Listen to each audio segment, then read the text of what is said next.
큰 고비 하나를 넘겼죠. 이하부터는 단조로운 내용들이라 그렇게 어려운 부분은 없습니다. 행정의 하자도 그렇고, 다만 이제 구성요건적 효력과 관련해서 선결 문제, 그거는 이제 각 그 선결 문제의 요건을 배경 지식으로 한다라는 게 조금 처음 공부할 때는 좀 까다로울 수가 있는 거고, 그 행정의 이후에 그 밖의 작용은 어려운 논점이 없어요. 그래서 이제 큰 고비는 넘겼다. 이제 소송에 가야 이제 조금 어려운 논점이 생기는데 그때 고민하기로 하고. 자, 410페이지 행정의 성립 적법 요건인데, 그 도시계획 시설사업 그 사업자 시행자 사업 시행자 지정, 이거는 고시의 방법으로서만 성립하거나 효력이 생기는 건 아니라고 그랬죠. 왜냐면 이거는 사업자 지정은 특정인에게 대한 거고, 고시는 불특정 다수인에게 알리는 거기 때문에 전혀 다른 거거든요. 사업 시행자 지정은 특정인에게 도시계획 시설 사업을 시행할 수 있는 권한을 부여하는 처분이다. 이거 특허라는 얘기고, 고시는 사업 시행자 지정 처분을 전제로 하여 그 내용을 불특정 다수인에게 알리는 행위니까 사업 시행자 지정과 그 고시는 명확하게 구별된다는 거예요. 그 다음에 과세관청이 납세의무자의 기한 후 신고에 대한 내부적 결정을 납세의무자에게 공식적인 방법으로 통지를 안 하면, 통지를 안 하면 이건 성립조차 못한 경우는 이건 부존재가 되는 거거든요. 그래서 최신 판례에서 판례가 이제 그 외부적 성립 요건에 관해서 판시하기 시작했고, 그 의미가 뭔지도 판시하기 시작했기 때문에 이게 상당히 중요한 판례다라고 보면 돼요. 행정처분은 주체 내용 절차와 형식이라는 내부적 성립 요건, 이런 분류도 알아둬야죠. 그 다음에 예부에 대한 표시라는 외부적 성립 요건을 모두 갖춘 경우에 존재한다. 그럼 이걸 못 갖추면 부존재가 되는 거죠. 그 하자의 무효하고 부존재는 또 달라요. 자, 행정처분의 외부적 성립은 그 의미죠. 행정의사가 외부에 표시되어 행정청이 자유롭게 취소 처리할 수 없는 구속을 받게 되는 시점. 이게 도달하지 않았다 하더라도 일단 표시를 했으면 멋대로 자유롭게 취소 처리할 수 없다는 거. 상대방이 쟁송을 지게 하여 다툴 수 있는 기간의 시점을 정하는 의미를 가진다는 것도 의미할 거고, 어떠한 처분의 외부적 성립 여부는 행정청에 의해 당해 처분에 관한 행정의사가 법령 등에서 정하는 공식적인 방법으로 외부에 표시되었는지를 기준으로 판단해야 된다. 그래서 여기 어쨌든 내부 결정이 있었더라도 통지를 안 하면 외부적 성립을 못 갖추니까 처분이 존재한다고 할 수 없다는 거. 그 다음에 그 기준 입장 제약이라는 거죠. 그 다음에 효력 발생 요건인데, 특정인에 대한 것과 불특정 다수인이 달라요. 불특정 다수인에 대한 게 고시공고고, 특정인에 대한 예외가 또 이제 고시공고에 있는데, 도달주의, 234 연결해서 도달주의가 원칙이에요.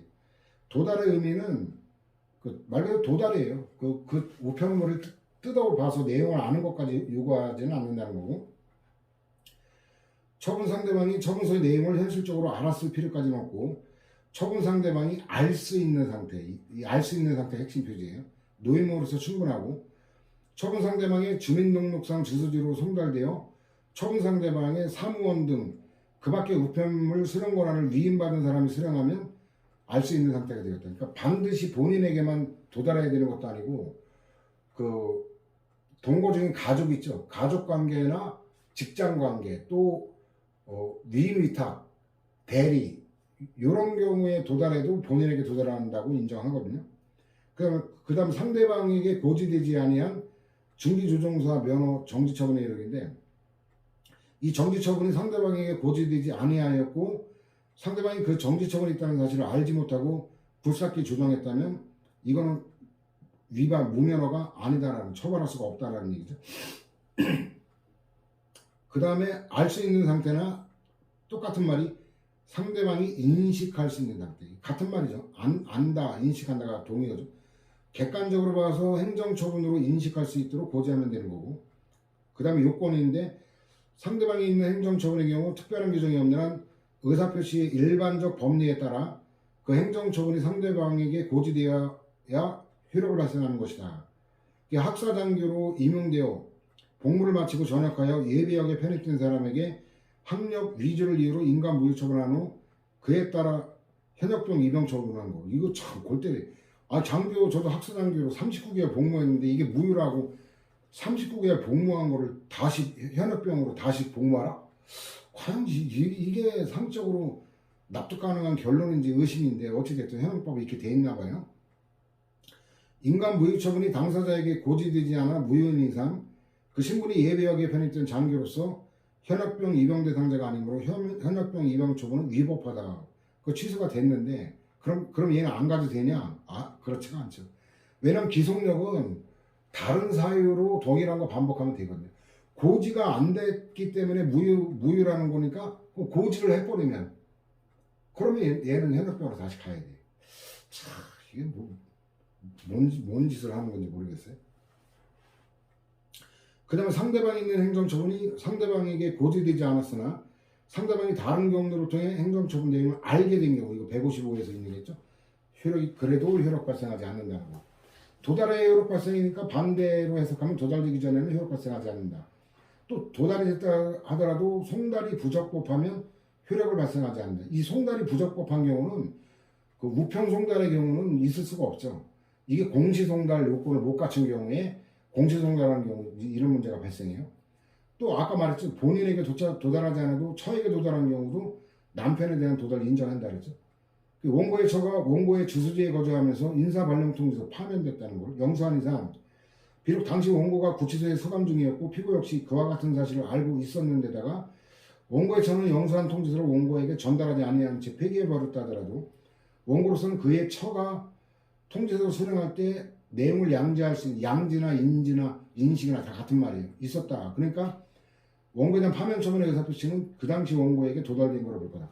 이걸 왜 다퉜을까요? 파면을 피하기는 어렵겠지만 만약에 이때 파면이 그렇게 발생 안 되면 나중에 다시 파면 이거를 우편물을 보내야 되잖아요.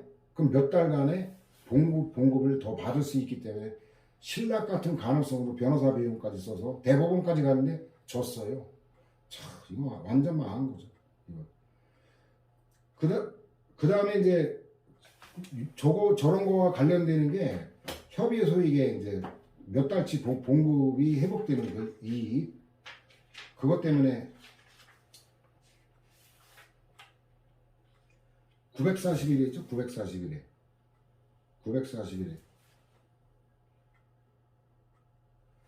그 맨 위에 보면 1번 보수 등 재산적이 있죠. 이게 412하고 연계되는 거예요.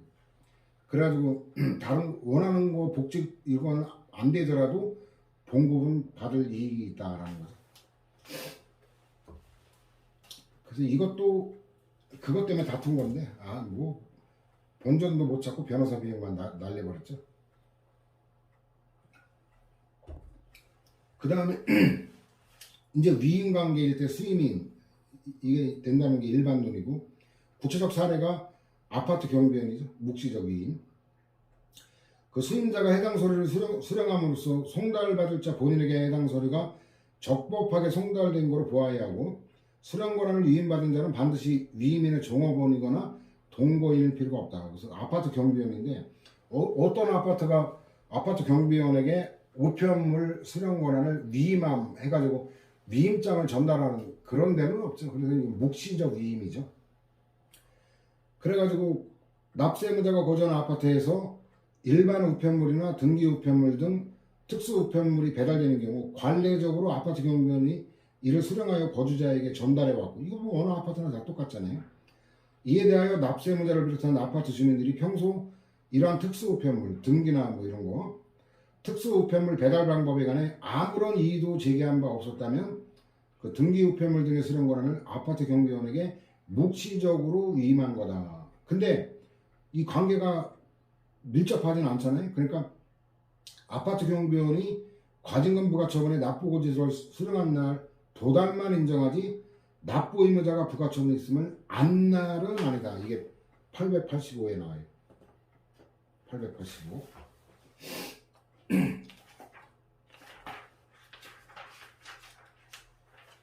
885에 중간에 보면 동그라미 있죠.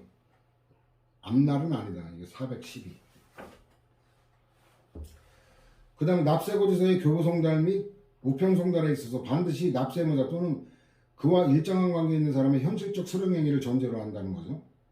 수임인이든 대리인이든 납세자가 과세처분의 내용을 이미 알고 있는 경우도 송달이 필요하다. 이건 좀 전에도 봤잖아요. 다른 경로로 알게 돼도 송달 안 하면 안 된다는 거. 그 다음에 수령 권한을 묵시적으로 이임했다고 본 경우인데, 동거인이라고 하면 송달을 받을 자와 동일 세대에 속하여 생활을 같이 하는 자를 의미하므로 송달을 받을 사람과 같은 집에 거주하더라도 세대를 달리하는 사람은 동거인이라고 할 수 없다. 이게 일반론인데 밑에 보면은 원고는 주민등록지에 거주하지 않고 이제 주민등록만 해놓죠. 왜냐면 임대차 계약하고 딸들 유학 보낸 거예요. 딸들 유학 보내서 이제 임대차 계약하는데 얘들이 미성년자니까 이제 엄마 이름으로 임대차 계약 체결하고 거기다가 전입신고하고 확정일자까지 받으면, 전입신고하면 대항력이 생겨요. 그 다음에 그 확정일자까지 받으면 우선 면제권이 생기니까 그것 때문에 이제 저렇게 주민등록만 한 거예요. 고등학교와 중학교에 다니는 두 딸들만이 소외인이 거주하는 방에 옆방 한 칸을 임차하여 거주하고 있고, 소외인이 평소 원고에게는 온 우편물을 대신 수령해 온 사실이 인정된다면 묵시적 위임이다라는 거. 어려울 게 없죠. 망인에게 수여된 서원을 취소하는 경우 유족은 서원 취소 처분에 상대방이 되지 않는다. 이거 앞에서도 봤죠.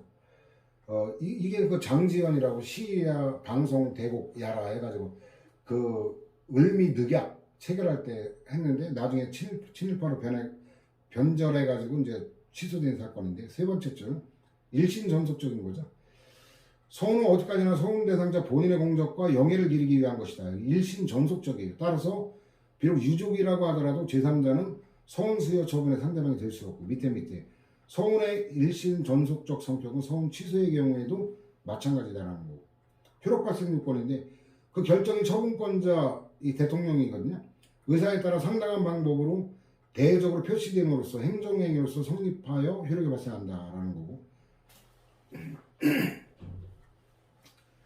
그 다음에 상대방이 부당하게 등기치고 우편물의 수치를 거부함으로써 우편물의 내용을 알 수 있는 객관적 상태 형성을 방해하는, 그러니까 거기 멀쩡하게 있으면서도 법무법인 명의의 등기 우편을 그 재개발 조합이 그냥 수령을 거부한 거예요. 그럼 도달이 안 되고 계속 반송되면 효력 발생 안 되는 이런 경우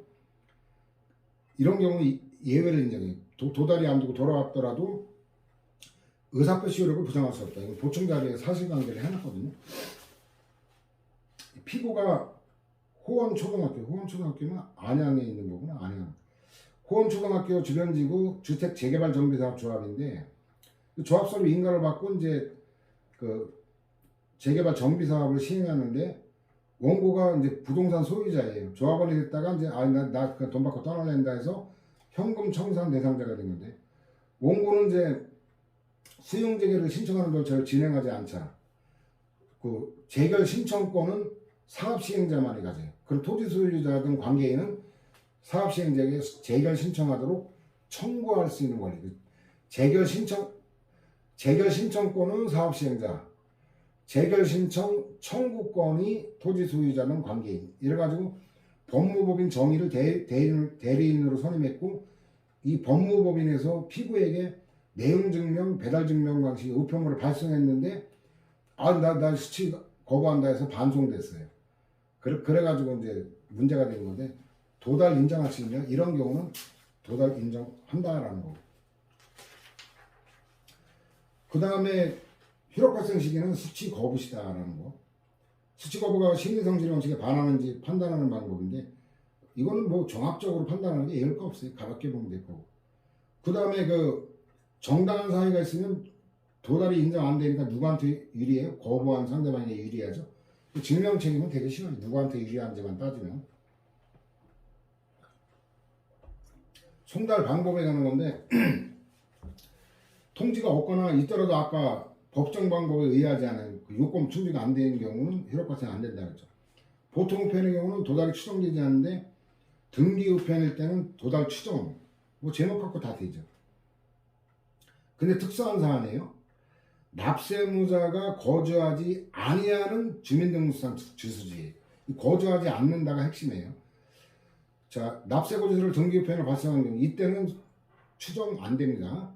그래서 그 사실관계가 거주하지 않는다라는 거 눈에 보이는 거 그거. 면허관청이 임의로 출석한 상대방의 편의를 위해 자 또 구두로 하는 거는 이거는 절차나 형식을 갖추지 아니한 조치로 효력이 없다. 그래서 문서주의 위반은 무효다라는 거 그 행정절차법에 나오거든요.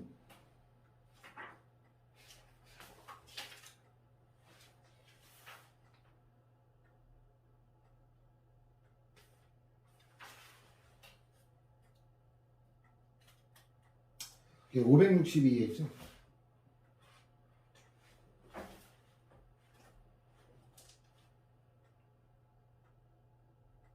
562에 보면 괄호 7번 처분 방식에 관한 문서주의 위반한 처분은 무효다. 이게 415하고 연관되죠.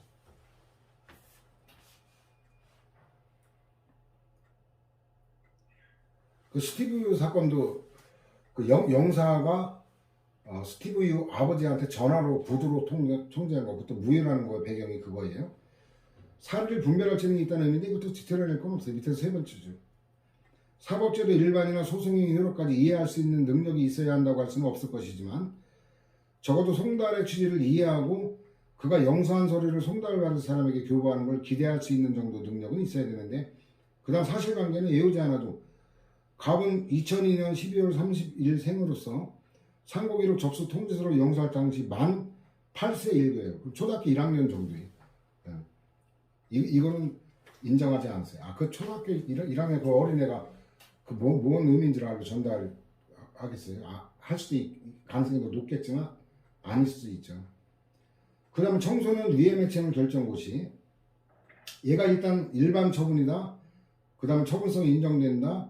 그 다음 효력 발생 시기 이 세 가지가 관련된 건데 청소년 위해매체물 결정 및 고시 처분은 당의 위해매체물의 소유자는 특정인만을 대상으로 하는 처분이 아니라 일반 불특정 다수인을 상대방으로 하여 일률적으로 표시 의무 이거 있잖아. 19금 표시 빨갛게 또 이걸 속의 내용을 다 뜯어보면 안 되니까 비닐 포장해서 내용을 보지 못하게 포장 의무 청소년에 대한 판매 대여 등의 금지 의무 등 각종 의무를 발생시키는 행정처분이니까 불특정 다수인에게 특정한 인터넷 웹사이트 동성애에 관한 웹사이트였거든요. 그러니까 일반 처분이죠. 그 일반적 불특정 다수를 대상으로 하니까 그다음 구체적 특정한 웹사이트니까 구체적 비율이죠.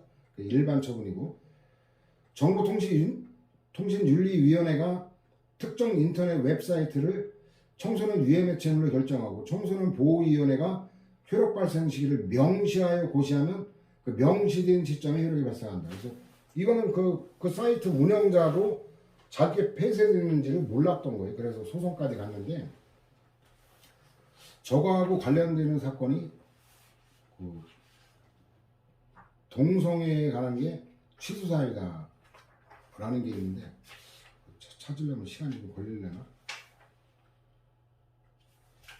내용에 관한 거가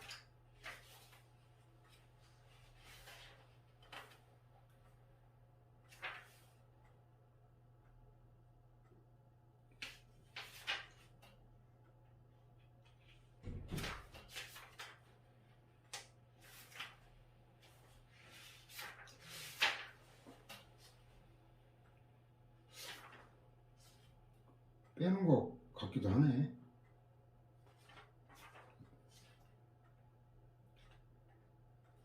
옛날에 처음 판례교재 할 때는 그 동성애 관한 게 해로운지 어떤지가 자명한 게 아니다 이래가지고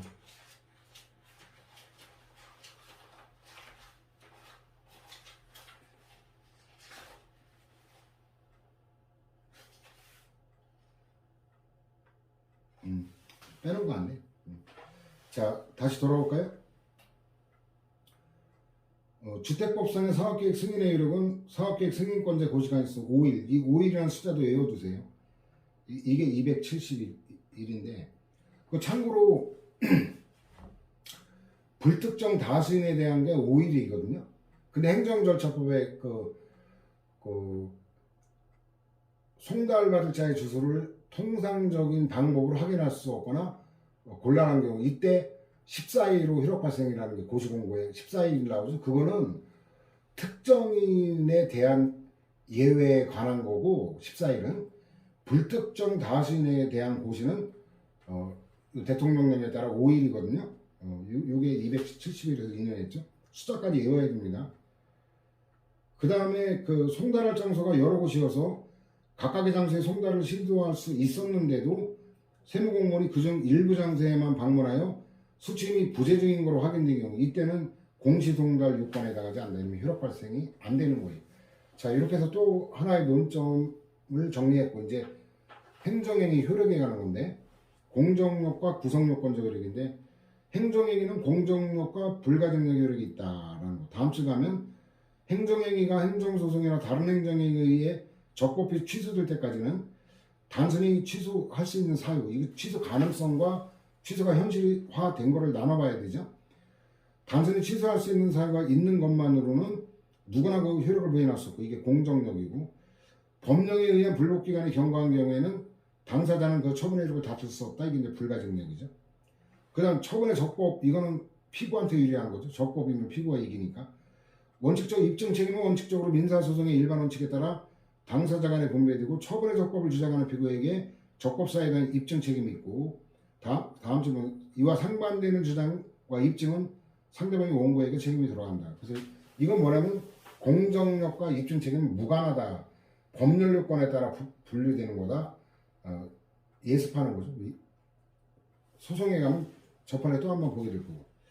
구성요건적 효력인데 자, 첫째 주 우측에 보면 환지도 지정하지 아니하고 청산금도 지급하지 아니하기로 하는 처분은 공정력 있는 행정처분이죠. 그럼 마찬가지로 적법한 행정소송 절차에 의해 취소되지 아니하는 한 법원도 그 처분에 기속되어 청산금을 지급하라고 명할 수 없다. 이게 법원, 국민에 대한 효력이 공정력이고 타 국가기관이 권한 없는 기관이 함부로 취소할 수 없다. 이건 구성요건적 효력으로 이론적으로 그렇게 구별되는 거죠. 하자 있는 병역 처분에 의해 입대한 경우에도 당해무위가 아닌 이상 현역 군인이라는 요건을 충족한 거로 판단해야 된다. 그럼 군형법이 적용돼서 그 특별법이 적용된다는 거고. 구성요건적 효력과 선결 문제 이건 보충 자료로 먼저 정리를 해볼까요?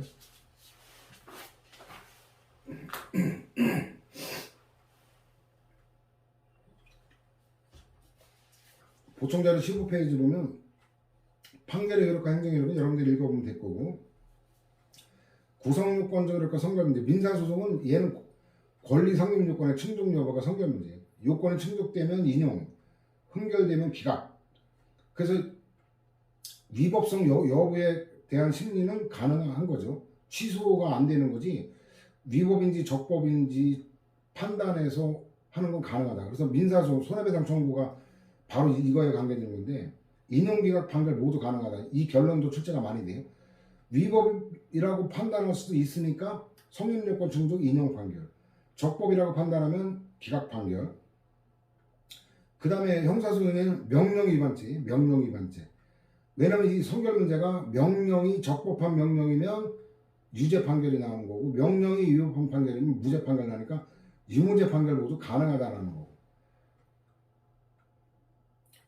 그 다음에 형사소송은 범죄 성립 요건의 충족 여부가 선결 문제죠. 범죄 성립 요건 충족되면 유죄 판결이고 범죄 성립 요건 흥결되면 무죄 판결인데 효력 부인이 선결 문제일 때 이거는 안 되는 거죠. 효력 부인은. 그래서 민사소송 중에 이게 부당이득 반환 청구는 취소가 돼야만 이게 그 성립되는 거예요. 요건이. 그 손해배상은 취소가 안 되더라도 취소 사유만 있어도 인용이 가능하니까 손해배상 청구권의 요건은 위법성이라 더 넓어요. 위법성인데 부당이득 반환 청구는 취소 사유가 위법인데 그것만 갖고는 안 되고 취소가 돼야 인용 판결이 가능해요. 그러니까 취소가 불가능하니까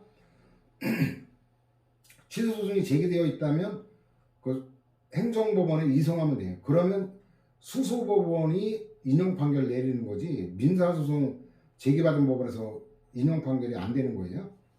근데 취소가 안 된다. 불가능력 발생해서 그럼 기각 판결밖에 못 내리는 거고 형사소송은 범죄 성립이 안 되니까 취소가 돼야 범죄가 성립되는데 무면허죄는 무면허는 면허가 없는 거잖아요. 처음부터 무효이거나 아니면 면허가 취소돼야 무면허가 되잖아요. 근데 취소 불가능하면 무죄 판결밖에 내릴 수가 없다라는 결론이죠. 자, 다시 돌아올까요? 이러면 다 정리된 거예요. 그래가지고 첫째 보면 위법한 행정대 집행이 완료되면 처분의 무효 확인 또는 취소를 구할 소익은 없다. 목적 달성이 불가능합니다. 그러나 취소 판결이 있어야만 처분의 위법임을 이유로 한 손해배상 청구를 할 수 있는 건 아니다. 그래서 행정소송은 안 돼도 민사소송으로 손해배상 청구를 할 수 있다. 그 밑에도 마찬가지고. 효력 부인에 관한 거 이건 174에서 인용했죠. 이 부당이득 반환 청구는 효력이 없을 것이 요건이잖아요. 국세 등의 부과 및 징수처분과 같은 행정처분이 당연 무효임을 전제로 하여 민사소송을 제기할 때 이때는 성결 문제가 당연 무효인지니까 심사할 수 있다. 이건 명문 규정에도 나오죠. 무효일 때는 심사할 수 있다는 게 행정소송법에 나와요. 당연 무효라고 인정될 경우에는 이를 전제로 판단할 수 있으나 하다가 단순한 취소 사유에 그칠 때에는 효력을 부인할 수 없다. 효력을 부인하면 부당이득이 성립이 안 되니까 기각 판결밖에 못 내린다. 형사사건의 경우 위법성악인데 명령위반죄죠. 그래서 이거 바로 본문으로 가면 두 번째 절 우측에 토지 용지를 변경한 자도 아닌 자, 토지 소유자에 대해 원상복구의 시정명령이 발해지면 이거는 위법이다. 그럼 무죄 판결 나온 거죠. 그 다음에 다 똑같아요. 다 똑같기 때문에 넘어갑니다. 뭐 최신판 내고 나발이고 하는 다 똑같기 때문에 그 다음 효력 부인에 관한 거 420페이지 무면허죄죠. 체납범은 정당한 과세에 대해서만 성립되는 거예요. 적법한. 따라서 과세가 당연히 무효일 때는 체납법 성립에 여지가 없다는 거죠. 처벌할 수가 없다. 무죄 판결. 운전면허가 취소되기 전에 운전한 행위는 무면허 운전이 아니다. 연령미달의 결격자인 피고인이 소외인의 이름, 자기 친형의 이름으로 운전면허 시험에 응시 합격하여 교부받는 운전면허. 이건 대리 시험은 아니죠. 어쨌든 이름만 빌린 거고. 당연무효가 아니라 취소사유다. 그럼 취소되지 않는 한 유효함으로 피고인의 운전행위는 무면허 운전에 해당하지 않는다. 이거하고 비교할 게 디귿이죠. 우리가 좀 전에 성립요건 봤잖아요. 효력발생요건. 적성검사 미필로 운전면허가 취소되고 그 취소 사실의 통지에 가름하여 적법한 공고예요. 이거는 그 공시송달 요건을 갖춘 거죠. 근데 이 법률 보면 재미있는 게 그 송달받을 자의 주소 등을 통상의 방법을 확인할 수 없는 경우나 송달이 불가능한 경우 송달받을 자가 알기 쉽도록 그 뭐 게시판 뭐 일간신문 뭐 인터넷 뭐 여기에 하는 게 이게 공고인데 아니 자기한테 운전면허가 취소될 가능성을 그 염두에 두고 14일마다 경찰서 가서 게시판 확인하는 정신 나간 분 봤어요? 일간신문에 종이신문 그 저처럼 정기 구독하는 사람도 거의 없는데 정기 구독하는 저도 밑에 나와 관련된 뭐 공시송달이 있을까 대비해가지고 밑에 광고까지 다 읽어요. 어떤 정신 나간 놈이. 제가 받은 생일 선물 중에 아주 인상적이고 독특한 게 제가 한겨레 신문 구독하는 거 아니까 한겨레 생활 광고란에 제 생일을 축하하는 광고를 낸 그 제자가 있었어요. 아니 제가 한겨레 신문 본다고 저와 관계된 뭐가 있을까 그 생활 광고까지 이거 몰랐죠. 나중에 그 카페 게시판에 그 거기 났다고 누가 올려가지고 집에 가서 확인해 보니까 어이구 저의 생일을 축하한다는 광고가 올라갔던 거예요. 아 이거 알 수가 없죠. 그러니까 얘는 몰랐지만 이건 송달이 적법했기 때문에 얘는 무면허 운전이에요. 그 니은하고 사실관계 한눈에 구별이 되죠. 일단 수입면허를 받고 물품 통과한 경우 취소가 안 되면 이건 성립이 안 되죠. 그 다음에도 마찬가지 다. 그 다음에 이제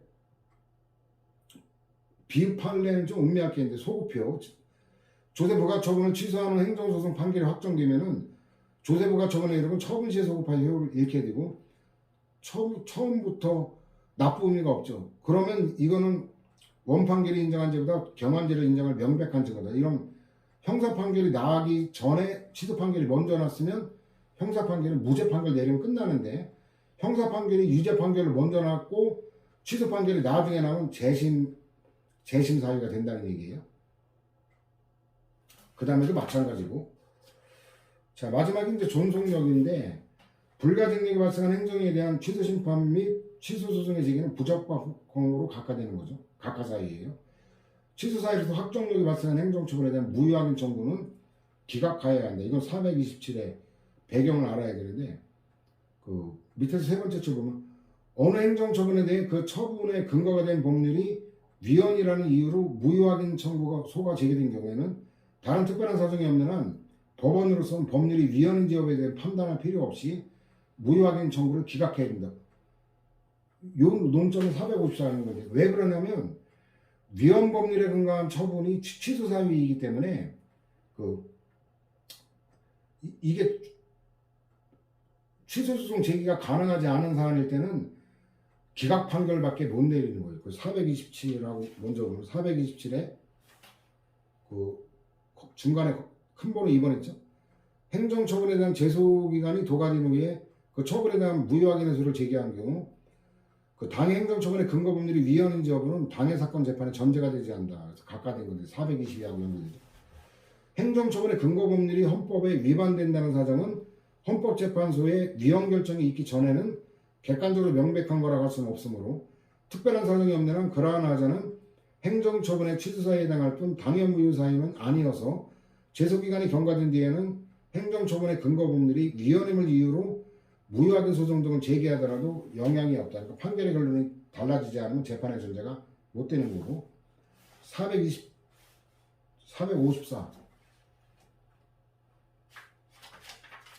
454에 가면은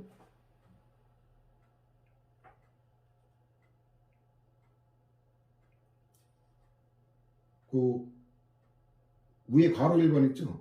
위헌 법률에 근거한 행정처분은 중대하지만 위헌 결정 나기 전이니까 위헌 여부가 명백하지 않으니까 취소 사유다. 이게 256하고 420인데 이거 잠깐 보충 자료 먼저 보여주면은 자 21페이지 있죠. 21페이지인데 자 21페이지 맨 밑에 무효선언 구하는 및 취소 인정이 있는데 그 만약에 무효확인 소송 제기하면 무효사유일 때는 무효확인 판결 인용 판결을 내려요. 근데 취소 사유일 때는 기각 판결이 내릴 가능성이 있어요. 왜 가능성이 있냐면 그 만약에 취소 소송 제기가 가능한 기간 내에 이거 무효확인 소송 제기했다면 소변경을 하거나 아니면 취소 소송과 그 병합하거나 이런 방법이 있기 때문에 취소 판결의 가능성도 있거든요. 근데 불가증력이 발생하면 기각 판결밖에 못 내려요. 그것 때문에 무효 선언을 구하지만 취소 소송으로 제기하는 게 안전하다 그런 의미라는 것. 그 다음에 불가증력과 불가변력의 비례인데 불가증력은 쟁송 취소가 불가능하다는 얘기지 직권 취소가 무관하죠. 그러니까 직권 취소가 가능하다. 개념만 알면 술술 나오죠. 두 번째 확정력의 의미인데 이건 1084하고 연결되는데 1084 기판력